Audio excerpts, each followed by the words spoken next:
Good morning, everybody. Hello. Welcome to day 3 of our Expedition to Soul, or part 3. So excited to see everybody here. And yeah, let's do this. Let's do this. So remember our rules of engagement. Lead with kindness in the comments because you don't have tone of voice, body language, background knowledge, any of that stuff, facial expressions. So lead with kindness with each other in the comments and with us here at Team TSE as well. This is part of our celebration for 1 million podcast downloads and 8 years of the Sisters Enchanted. And I am just mind blown that we've been doing this for 8 years. If you had asked me 8 years ago, what we would be doing or what I would be doing in 8 years, this would not have probably been on the list. So 8 years ago, I was actually self-employed doing something else, had been for 2 years. So coming up on May 1st is my 10 years of self-employed anniversary, which has all of my wheels spinning with thoughts and lessons learned. So many lessons learned. Timely for our topic today, which is on shadow work. And I got to tell you, it's been a journey. So here at the Sisters Enchanted, if you're new to us and just finding us here on YouTube today or on our podcast, we help women to bring more magic to their lives, to bring confidence and cast off the stifling veil of expectation and normalcy and just this thought that life must look some way because somebody told you that, or you must look some way because somebody told you that. And we help women to just break out of that and create a spiritual and a personal practice that makes them feel connected to possibility and, the unseen and the ripplings of magic that are swirling all around us. And we do that with tools like astrology and tarot and a thought method that I created called the 5-Eye Spiral for some self-coaching and thought work in there. It's beautiful. It's a beautiful cauldron of goodness, and we just love to share it with everybody and are so privileged and grateful to be able to do so. I see some of Team TSE popping in the comments today. We've got Naomi, Anna, Patty here in the comments. If anybody else from Team TSE is here and I missed you, hello to you as well. So they will help you out if you need anything at all. Some things that are coming up you want to know about. We start our next Born Magic Boot Camp on May 7th, which is a 5-day virtual experience with myself and my co-teacher, Kelly. And actually I'll teach 3 days with Kelly, and then someone else, I think Anna, might be teaching day 4 and 5 in the next experience. Anna's my sister and helped me to mastermind the idea. She actually named the Sisters Enchanted. Anna came up with the name. And so you will find Anna teaching in our program. She's our head of students and fulfillment here at the Sisters Enchanted. And she will be also teaching in Born Magic this time. So it's a great little program. And it also includes our 21-day self-care challenge. So if you're interested in that, be sure to check it out because it starts May 7th. All right. Day 3 of Expedition to Soul. Day 1, 3 days ago, we started by reclaiming your energy. And that is so critical, as I've mentioned to you over the last 2 days, because your energy is swirling out there in the world. And it is connecting with energies all around you, whether or not you want it to. We are energetic people. We have emotional bodies, we have ethereal bodies, we have physical bodies, and it is all impacted by the world around us. So think for a moment, even if this idea of your energy and your sort of soul, spirit, whatever you want to call it, your energetic ethereal body connecting to the world around you, just think about your physical body as an example of that. So where I live in Connecticut, and the trees are blooming. It's the tree flower season. And those with allergies, so my husband, he has seasonal allergies, their body is greatly impacted by the natural world around them. They don't even, they could just stay in their house. Like my husband could stay in the house and still he is going to be impacted by the pollen on the trees because our house is not locked tight, right? Like someone's going to open the door. He is going to notice it. And your energy is the same. So you are impacted energetically by just other things happening around you. And so we need to reclaim our energy and really make a practice of it and bring an awareness to your energy and how it's feeling and what it's interacting with, what it's engaging with, and how you are receiving the world around you, because the whole rest of your energetic system, your physical body, your energetic body, is impacted by all of that intermingling of energy. And so it's pretty critical to take the moment and the time and the space to reclaim your energy, which is why we started there. We also created our maps on Monday, which is a fun way to sort of make the intangible tangible and consider the energy of your body and the energy of the space that you are inhabiting, that you're living in each and every day. Yesterday, I invited you to assemble your allies. So we're looking at this as this grand adventure. Think that we're in, like a movie or a book. We're on the hero's journey. You've been called to a mission. Someone came to you with this mission. You've got to assemble your team. Which of your friends are coming with you? Who's got to stay behind? And we brought in all versions of yourself to remind you that you are your own best friend. Your past self, your present self, and your future self all come together to support you on your journey each and every day. And I invited you to choose a magical talisman yesterday and also do some kind of declarative action. And I invited you to move your body in some way to do it. And that's to really help us to plant into our energy, plant into who you are, that you are looking for a shift. You're looking to awaken something within yourself. And that's what we did yesterday. So today is day 3, and we are talking about our shadow selves. Imagine we have our quest, we've got our team, we've started, and pretty quick, right away, we get to the dark enchanted forest. And we have 2 choices: turn around and go back, or make our way through. And life is a lot like that. Your shadow self, these sort of shadowy energies, they're popping up all the time. So in a very practical example, think about maybe you have some family conflict happening. We all have family conflict from time to time and on some level. And it might be like an ongoing conflict, or it could just be that you really like to do something one way and somebody else likes to do it another way, and it causes a struggle, right? So you go to bed one night and you wake up the next morning and you say, today is the day that I'm not going to get mad about that. Today is the day that I'm not going to get into I'm not going to grab the bait. I'm not going to argue. I'm not going to say anything back. And then what happens? You fall into the regular habitual patterns of getting into the discussion. Things get tense, right? And we just find ourselves right back where we were. And in that case, we didn't actually get through the dark forest. We just went right back to go again because we didn't tackle the shadow that is causing the strife to begin with. And the shadows lie within us. So often we look to the external and say, well, if this was different, if this person changed, if this circumstance changed, then I wouldn't be like this. Then I wouldn't have to react this way. Well, if you're here, you probably have an interest in metaphysics, spirituality, witchery, woo-woo, manifestation, any of those things. And the foundation of any of that actually being a meaningful practice is that it only applies to you and nothing else around you.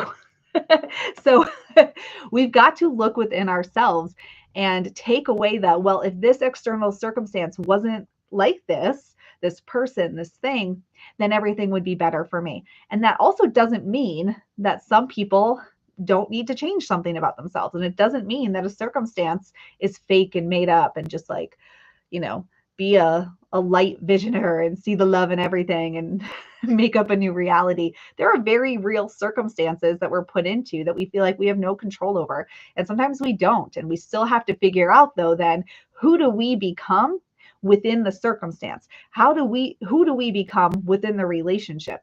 And that's how we move through the dark forest. That's how we move through the dark forest. Just saying, well, the circumstance is what it is and I can't do anything about it and everything sucks and I can't, it just is how it is. That keeps us on right back at the beginning again. That's where we need to start over. Reclaim our energy. Remember that you've got this. You can face the shadow and you can get through to the other side, right? You can get through to the other side.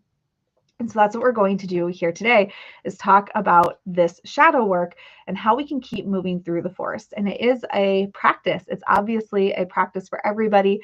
And we're constantly met with shadow circumstances, constantly. So there's constant opportunity for practice and for flexing those skills.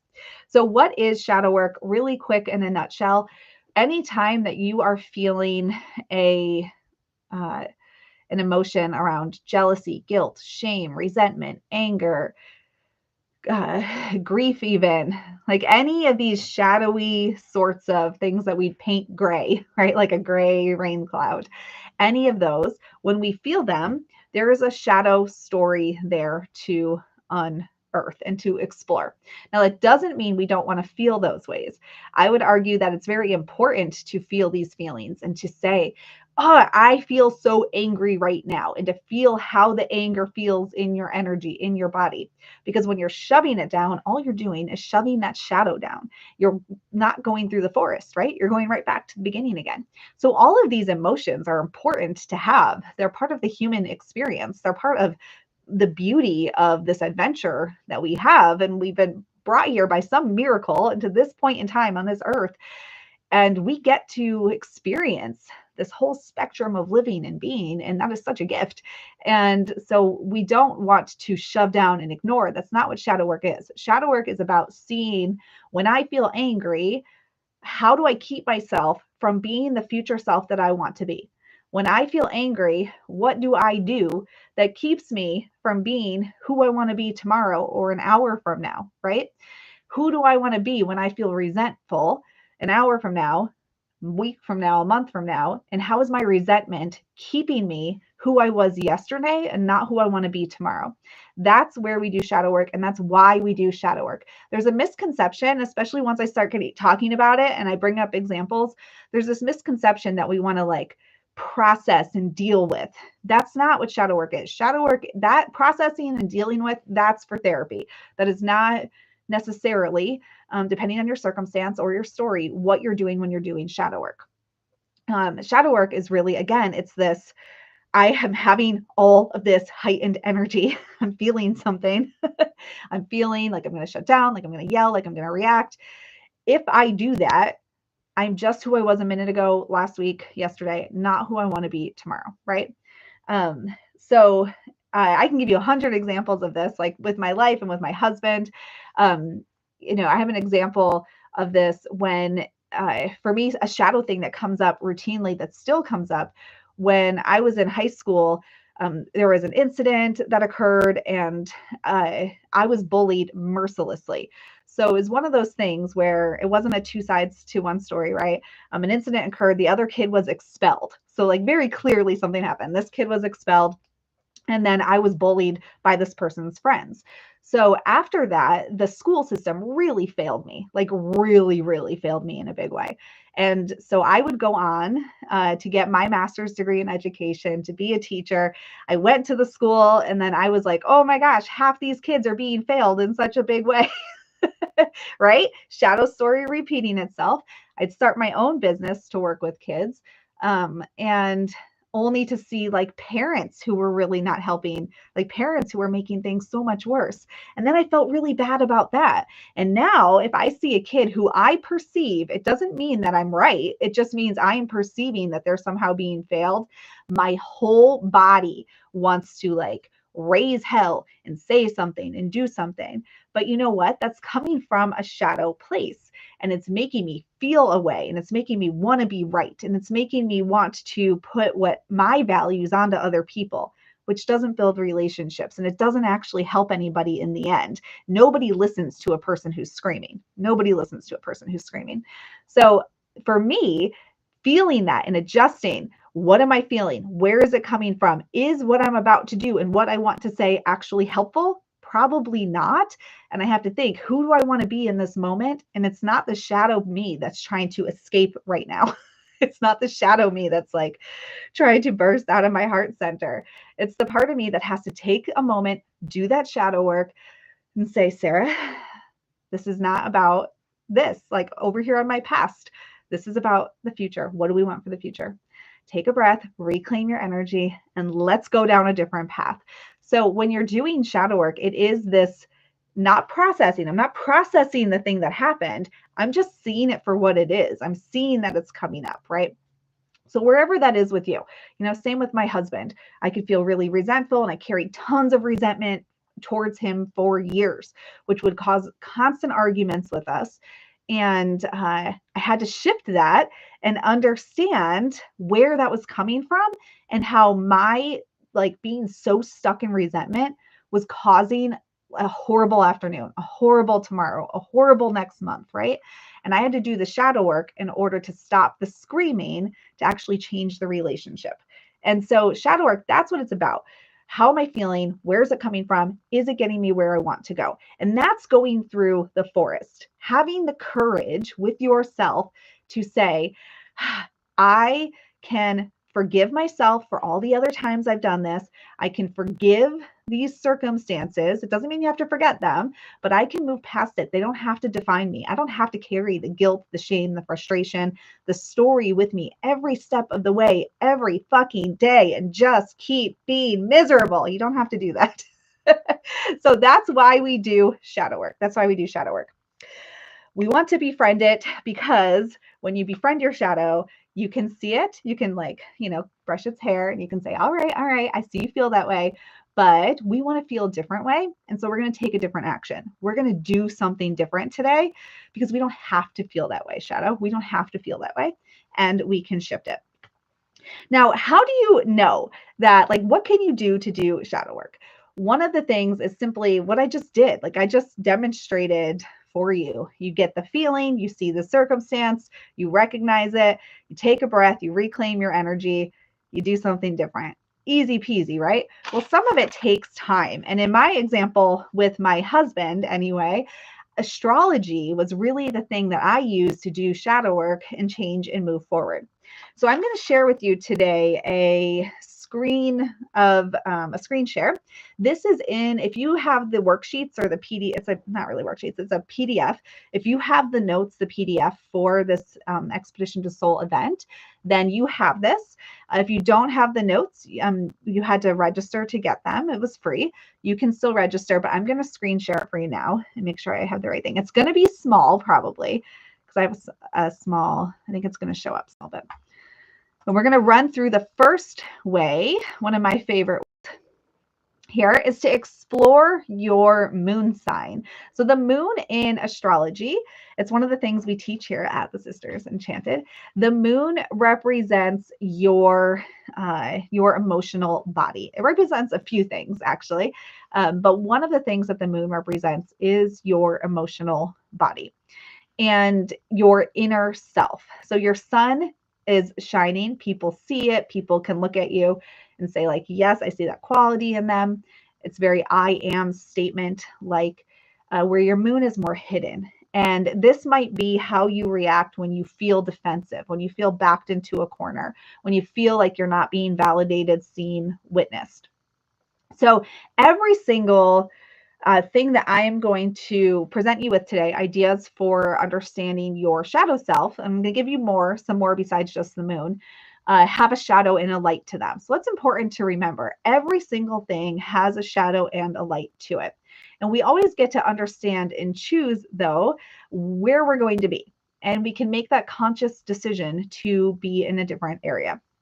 Now, I'm not going to read all of these for you because you can access the PDF and then you will have them.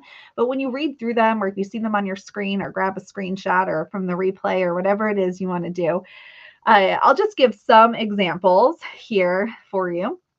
So I'm an Aquarius moon, and the light of Aquarius can be putting others first, very community, community action, people that are gonna speak out for the underdog, that can be very Aquarius. Also weird tech advancements can be very Aquarius, and how can we use that to serve underserved people.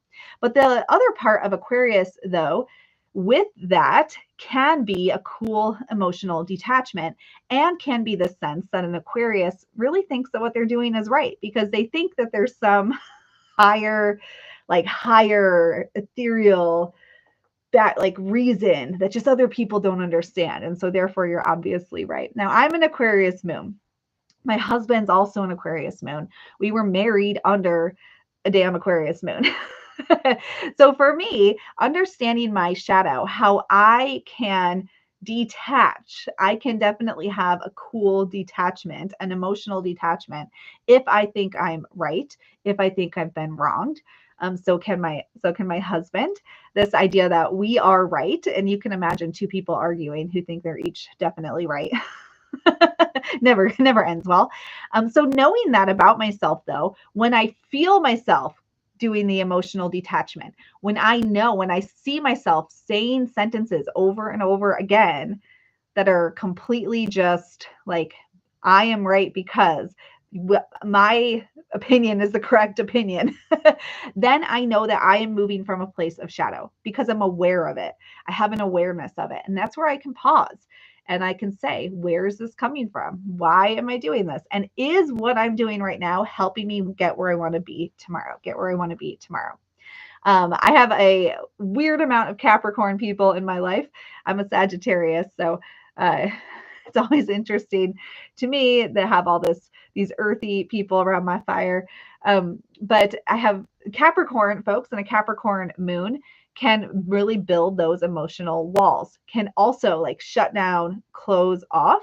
And so when a person who's a Capricorn moon just really is like, okay, literally the emotional shutdown. I'm just not talking to you now. Like I am no longer in this thing. I'm not going to respond to anybody. And then that's from a place of shadow. Now it's interesting. I see Anna popping here in the comments. Anna's a Capricorn moon and I'm an Aquarius moon. And it's very similar here with like the building emotional walls and the emotional detachment, but they present slightly differently. The emotional walls is very like, I am now hardened. I am now hardened to this. And even if I want to cry, I'm not going to on principle. Where the emotional detachment can be more like passive aggressive, sarcastic, like pouring salt in a wound. So they're a little different, right? And so you can sort of identify your poker face is not very good when you're in your shadow of your moon self. An Aries moon, an Aries person, we were just in Aries season, now we're in Taurus. But again, I got a lot of Aries people in my life, and like they are people who will show up. They will be there in the moment when you need them. They are going to fight for what matters to them. But you can imagine too that an Aries moon in an argument or when they feel put upon, right, that they are going to react. And it's going to be big. And people will know they're reacting. So go ahead and take a screenshot of this. Or if you have the PDF, if you registered, you have this in your notes and just look at it. There's a light and a shadow to every single thing on here. Everything can be helpful and it can also be unhelpful.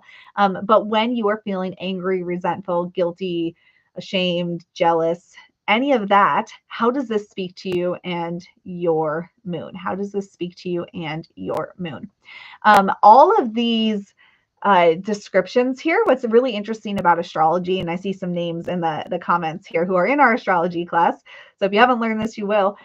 But the signs always mean what they mean. And then when you apply them to the sun, the moon, Pluto, Venus, Neptune, Uranus, like all of the planets, then it's like a puzzle that fits together. And now you're applying this to that planet. So like Venus, the love, maybe intimacy, how you are in intimate relationships, the relations, then you would take this and apply it to that, right? So that's how we build an astrology. That's how we build a birth chart. The story of a birth chart is built through the sign, the planet, and then what house that they are in, and then how they're also positioned against each other. And that's how you read a birth chart.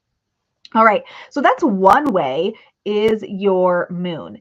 Now, another way, I'm going to make sure I hit sharing, not end stream. Oh my gosh, imagine if I ended the stream. I don't even know what I would do. Call it a day.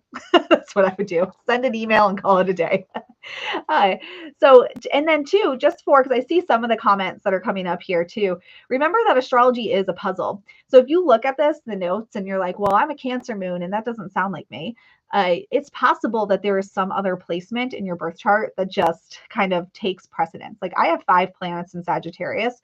So it's pretty, like I can pretty much read anything Sagittarius and it makes sense for me. Like Sagittarius moon, that emotional part. We've got seeking experiences and freedom for emotional security. And I definitely, when I really am feeling like I need to get out of somewhere and I'm very reactive, I like flee. I am the door slammer, get in the car, drive away, very dramatic. And that's very Sagittarius, not very Aquarius, right? So that's what's important when you learn astrology, is to put it all together. But that's just one way. You can also look at archetypes and look at the shadow and light of archetypes. So you could look at like hero's journey archetypes, or Carl Jung, the archetypes that he writes about the shadow. We have an archetype model here, the expansion archetypes.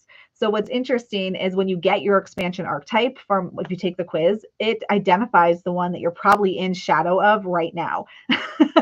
So it's really useful in that way because it just points it out to you. So if you don't know astrology or it feels too overwhelming, you can look at archetypes. If you do know astrology, you can also look at your Chiron, your 12th house, your 8th house, all good places to look. The chakras. So if you haven't taken any of our classes where we teach about the chakras, we do have a free shadow workshop where you'll learn a little bit about this. Of course, if you're in holistic witchery, you're learning everything about it. But the chakras, also the 7 energy centers within your ethereal body, they each hold a shadow and a light to them as well. So, you can look at like the root chakra, for example, has the victim or the earth mother as the shadow and the light. So your root chakra impacts or holds stories of your childhood, how safe you feel to like just live and be yourself, how supported you feel on the earthly plane, finances, material goods, money, like all of that is very root chakra.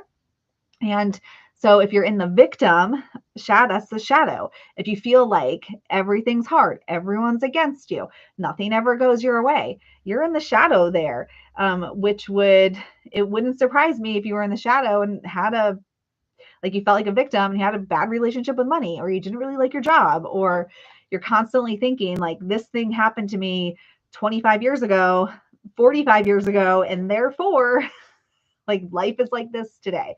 That's that victim shadow versus the earth mother. And you think of earth that goes through its cycles. It blooms. We've got summer, everything falls away, sheds away. We've got autumn, we've got winter where everything's asleep, and then we bloom again. And that's the idea that we will have these cycles where we will have abundance, everything will fall apart, but we will winter and then we will rise again. And so we can look at archetype stories of the chakras as well to understand where you might be in the shadow or the light, if you're looking for some more information there. And then, of course, just self-reflection, really just looking at, these emotions and saying, what do I want life to look like tomorrow?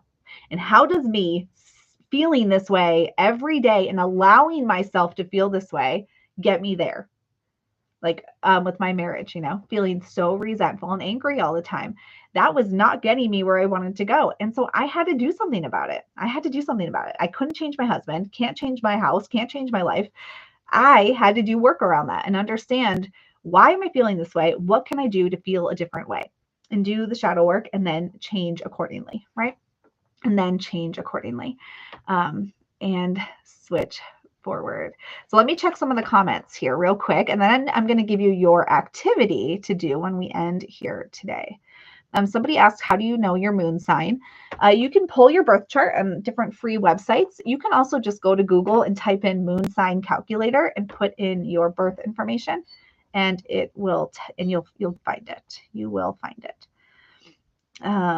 Let's see here. So Anna's answering some astrology questions here. Anna teaches in our astrology class with Nick and Kelly and Kiera, and they're our astrology dream team.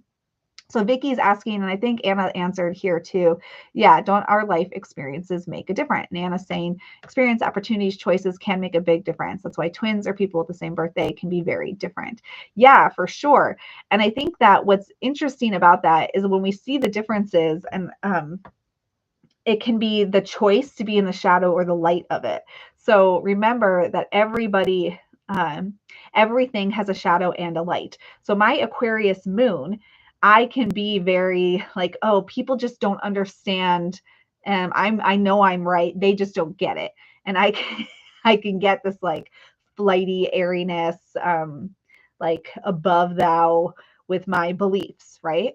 But that same Aquarius moon and that being my emotional body can also really help me to see big pictures that other people really don't see.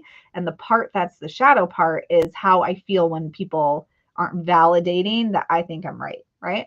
So there is a shadow and a light to everything. And so the same placements for different people, if one person's operating from the shadow and one person's operating from the light, it will look different. And then life experience will apply to that. Same with the chakras as well. So like I love to talk about the sacral chakra, and something I've coined the sacral curse. And the sacral chakra is your lower belly area, and it's where we hold, it's the passion center. It's passion, it's creation, creativity, and and pleasure and abundance, like money, sex, power. That would be a good way to talk about that energy there, because that all has to do with creation. And so the shadow archetype there is the martyr. And we can say that people are martyrs for good causes, right? But this is really the person who is being the martyr in their own life for not a good cause. So they are always sacrificing themselves for the benefit of others. They're deprioritizing their pleasure for the benefit of others, and are disconnected from what feels like pleasure for them. They're disconnected from saying, I want to do this just because I want to, because it'll be fun, it'll be pleasurable, it makes me feel passionate. And creation, like we detach, we think money is this bad thing. And then becomes this thing we have to work hard and do jobs we hate to get. But money, you get money through creating. Whether you work in customer service at a grocery store, you're creating an experience for somebody who's going through that checkout line. The mom whose kids are yelling and crying, and she is obviously about to lose it and her money's falling everywhere. You in that moment have an opportunity to create an experience that helps that person get through that, or to stand there and look at them and huff and puff and be annoyed because now you're late for your break and you wanted to make a phone call. So like when we shift how we think about creation and passion and pleasure and interacting with the world, and not be this like victim, martyr, these shadows, that's where we start to see change, not just in ourselves, but in others.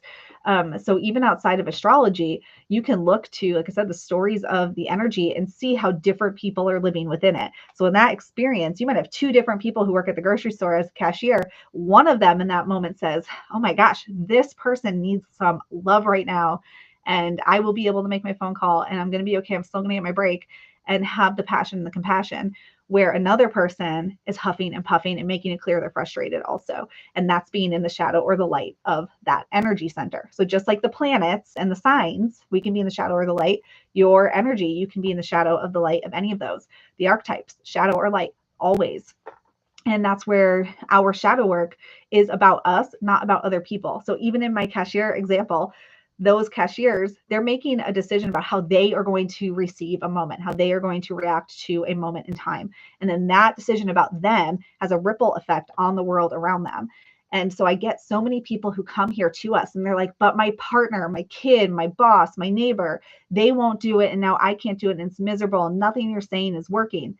And I'm like, but I'm still hearing you tell me about them. Tell me about you. Tell me about you, because you can't change them. You can do something with your shadow, and then the ripple eventually, depending on how big that ocean is, it might take a year or 2 years to get the ripple to reach. But eventually, if you work on you, that ripple will move. And then we can use our tools like tarot and crystals and working with the moon to support us in all this and create a practice of it, particularly when we feel like we don't have the support we need from people in our lives. That's how we then create the personal practices, the nature spirituality combined with metaphysics and new age witchery and stories of mythology, where we create this supportive bubble for ourselves so that we can do this regardless of what's going on in the world around us. And it's just this beautiful explosion of magic that happens right after that. There's so many words I just said. All right. I am going to Anna, see Anna making comments. Yes, I have my birth chart is, you can't, if you see it, some people have seen it. We used to use it to teach a lot. You know a lot about my personality then. My birth chart is literally like reading me like a book. It is me to a T. Okay, so your activity today, when we are done here, I would love for you to do a ritual or create a blessing or a ceremony or a spell. I want you to use the word that feels doable for you. I don't want you to use a word that makes you hesitate and feel like inauthentic or like you're not ready or something. So the way we teach here, you could use the word ritual, ceremony, spell, blessing for what I'm about to ask you to do. Now I'm going to share my screen again. I think this one will be kind of tiny, so take a screenshot so you can zoom in on it. And I'm also going to just give you like a quick ideas if you don't want to do what is on here. And so with your ritual, let me share this again. You're going to want to take a screenshot probably if you can. If you're in Holistic Witchery, this is actually directly from Holistic. This is part of your workbook. So if you're in there, you don't have to worry about it. Let me see if I can't. I don't know if my video on YouTube is, I think I might be going over it. So I'll scroll it also. Okay, so I want you to make a ritual to release any guilt, any shame, anything that is keeping you really feeling stuck in shadow. So the first part of creating a ritual, spell, ceremony, blessing is your intention. So why do you want what you want? What's at the heart of this, right? So maybe you don't even know. So it could just be, all right, I just want to release guilt, or I just want to detach from my shadow. I want to feel more neutral. So what's at the heart of this here? Then a plan. Like, when do you want to do this? Do you want to just do a ritual that's part of something you're already doing? Like maybe you take a shower tonight and you want it to be part of that. Maybe you have a cup of coffee tomorrow morning and you want it to be part of that. Maybe you want to pick a day and have some time to yourself and really like make an experience of it. Consider the elements: earth, air, fire, water. Are there any elements that you'd really like to connect with? And you might not. You might be like, that's beyond me, Sarah. I want to skip that part. And that's okay too. For me, it could go any way depending on what it is that I am working on. Probably for me, like maybe air.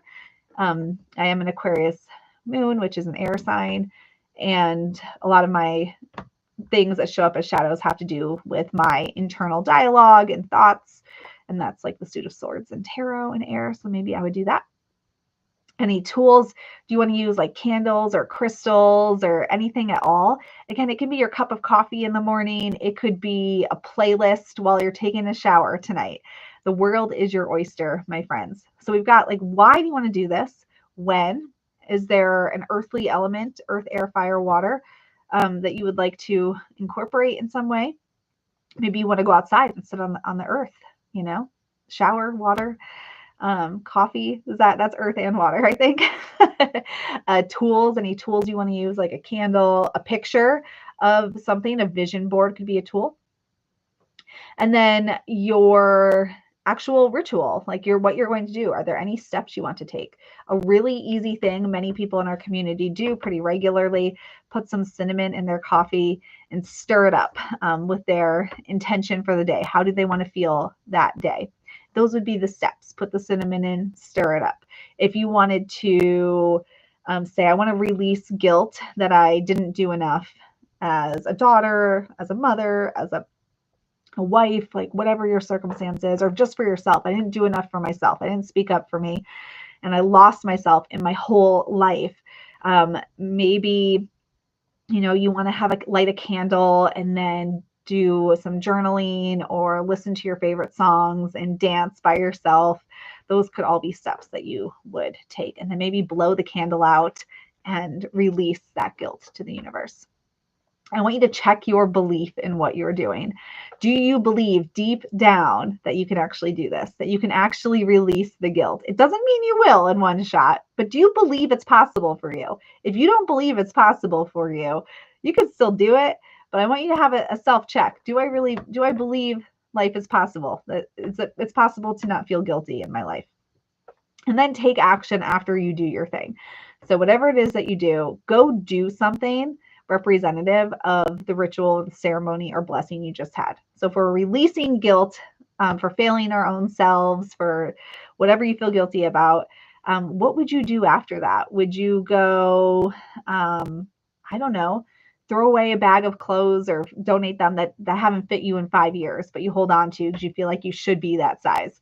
Or do you wear sweatpants with holes in them because you don't think that it's worth it to buy yourself a pair of pajamas, but like everybody else in your house gets what they need? What is the follow through? What's the action that you are going to do? So I would love for you to create a little ritual for yourself, a ceremony, a blessing, and release some of this shadow stuff. Release something that's been hard, that's been really holding you back, heavy on your soul. And, just let yourself have the experience and the possibility of moving forward. So really easy ones I was sharing along the way could just be lighting a candle and then blowing it out, taking a shower and maybe picking a special soap or special body wash or something, or playing music while you're showering, and just imagine that you're washing away this shadow aspect. You can write down what you'd like to release on a leaf, a fallen leaf, and bury it in your yard, or you can burn it in a fire. It could be as easy as that. You could also be, if you really wanted to go on a little adventure by yourself, the activity from day one was to go on this little, do something different, go on a hike and build a nature mandala in the woods along the way. I love to do that. Leave them behind for people to find. You're like, oh, look at this beautiful thing in the middle of this hike that I was on. So anything that will work for you, simple, big, it's all up to you. But that's your activity for today, is to create a ritual to release some shadow that is holding you back. All right, it's holding you back. I don't have this one as a PDF download. This one I just shared is from one of our programs. So you can go back through and see if it's not blurry on the replay, or just take the verbal ideas and roll with them as well. All right, here. And I know Anna's handling all the astrology in the comments. So Anna, thank you for that. Thank you for that. All right, y'all. So that is shadow work for you. I hope that you are feeling empowered. I hope you're feeling powerful. And I hope that this expedition to soul, it's an expedition. It's not a walk in the park. I hope that it is drudging something up for you, that it's shaking something up, that it is inviting you to, be this beacon of your life and be the magic maker that you want to be, and create that magic in your world. So tomorrow is the last day of our series. We are going to visit with our future selves, claim how you want to feel moving forward. And again, this is part of our 1 million downloads podcast. How do you say that? We've had 1 million podcast episodes downloaded. And we're celebrating that, plus 8 years of the Sisters Enchanted. And actually in 2 weeks, it'll be 8 years of the Sisters Enchanted. And we feel so grateful, so much to celebrate. And we're very excited to do this with all of y'all to celebrate. So I hope that we are breaking you wide open as we get just about halfway through spring, which is the time to take action on how you want to feel. So get out there, take some action on how you want to feel. And I hope this is helping. If you are not in our Born Magic Bootcamp that starts May 7th, take a peek at that. We'd love to have you there. The community over there is going through our 21-day self-care challenge right now. So it's hopping and popping, lots of good stuff going on. And of course, if you're not in Holistic Witchery, keep that on your radar. We will have openings up for that at the end of May for our June Conjuring Abundance unit that kicks off. If you are in Holistic Witchery, keep doing what you're doing. All right, y'all. Have a great Sunday, and I will see you tomorrow, 10 a.m. Eastern Time, for day 4 of Expedition to Soul. Take care.